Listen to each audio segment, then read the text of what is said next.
sudah menemani adik-adik untuk mengetahui tentang ikan tombro. Nah, seperti biasa di sini juga Miro akan menemani adik-adik untuk mengetahui lebih lanjut tentang ikan tombro.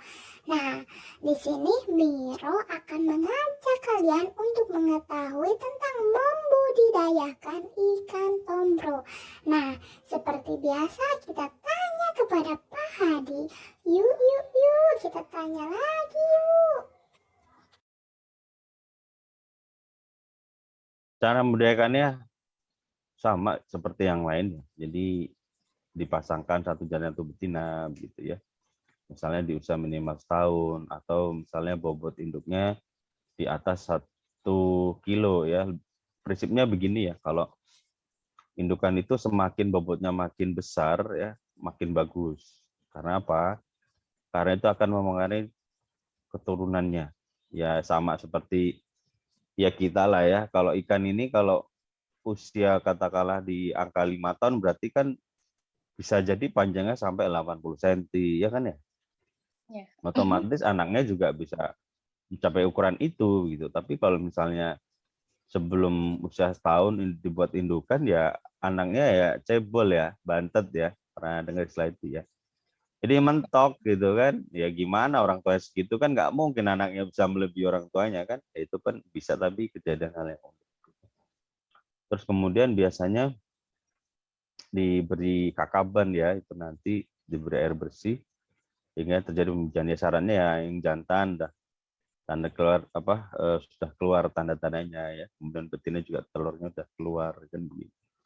Pembibitan biasanya alami sih, jadi tinggal di sore hari ya dipasangkan, paginya biasanya sudah kalau memang godanya sudah siap, induknya siap, biasanya sudah akan keluar tuh telurnya gitu.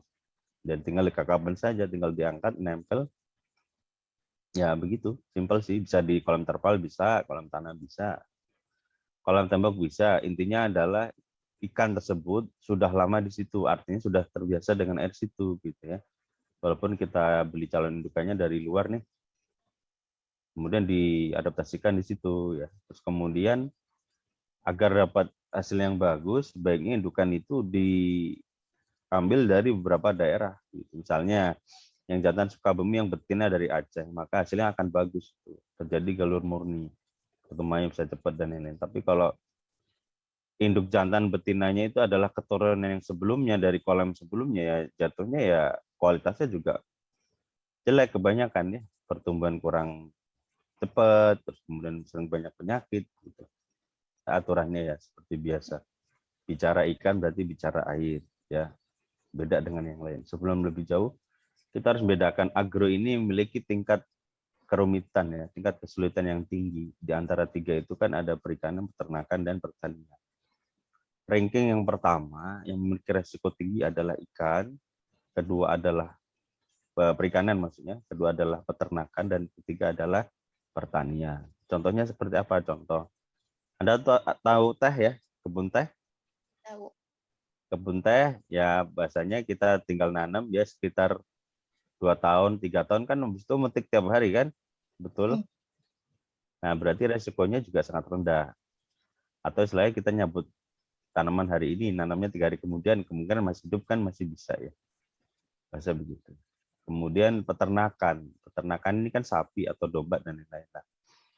Artinya faktor yang menjadi variabel pengganggunya kan rendah ya. Artinya apa? Ini kan di darat saja gitu.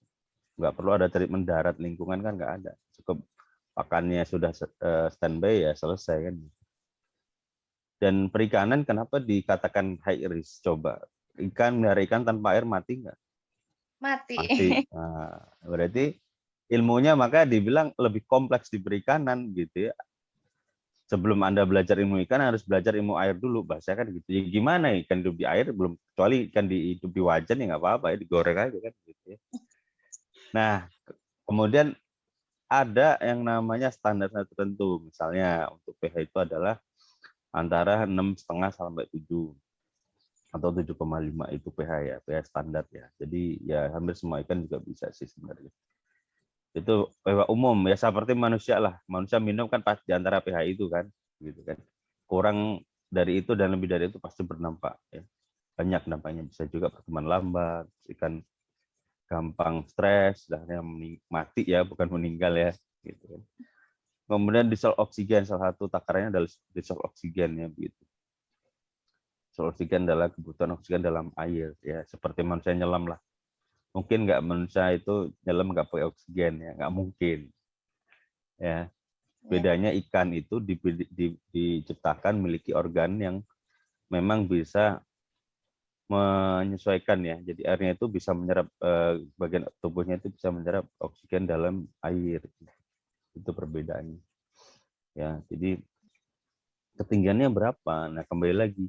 Kalau untuk benih ya kalau kita bicara pembudidayaan ya, kalau benih usia sampai seminggu itu misalnya ketinggian 20 cm ya. Kemudian nambah waktu pertumbuhan makin besar otomatis naik lagi tambah 10 cm dan 30 cm. Tapi ketika sudah mulai pembesaran ya, sudah mulai mengincarkan konsumsi ya mau nggak mau harus tambahkan kedalamannya bisa 1 meter air ya, kedalaman air ya bukan kedalaman kolam. Itu karena apa? Faktor kedalaman itu mengaruhi pergerakan ikan ya. Semakin kolam air atau kedalaman air makin tinggi kan otomatis peluang untuk bergerak juga makin leluasa gitu. Terus kemudian untuk pencahayaan matahari tetap tidak pernah saya menemukan kasus bahwa ikan itu nggak butuh matahari, semua butuh matahari ya. Termasuk itu juga. Jadi misalnya ikan yang diletakkan di outdoor dibanding indoor lebih cepat pertumbuhan di outdoor. Kenapa? Karena matahari cukup ya kan. Karena juga kebutuhan yang di ekosistem atau di ekologi di kolam ini juga dibutuhkan untuk menggunakan matahari. Itu dari sisi ini ya, mataharinya ya. Kalau dari segi air itu sudah, terus luasannya berapa disesuaikan gitu ya. Tidak mungkin dalam luasan 10 meter persegi ikannya sampai 10.000 ekor ya, jadi nggak mungkin ya. Nah itu disesuaikan. Pada dasarnya begini, antara perbandingan luas kolam dengan ikan tombronya itu harus proporsional. Oh, seperti itu ya, Pak. Oh, nah jika adik-adik di rumah ingin membudidayakan ikan, nah termasuk ikan tombro nih, adik-adik harus ada airnya dulu ya. Tadi seperti yang Pak Hadi bilang, kalau tidak ada air, pembudidayaan ikan akan mati adik-adik. Nah, seperti yang Pak Hadi bilang, kita juga harus menyesuaikan kapasitas airnya, ukuran kolam, kapasitas air, pH air, dan lain-lainnya. Seperti itu ya Pak. Terima kasih Bapak. Nah, adik-adik sudah jelas kan? Sudah tahu kan sekarang? Nah, sampai ketemu lagi di halaman-halaman selanjutnya bersama Miro.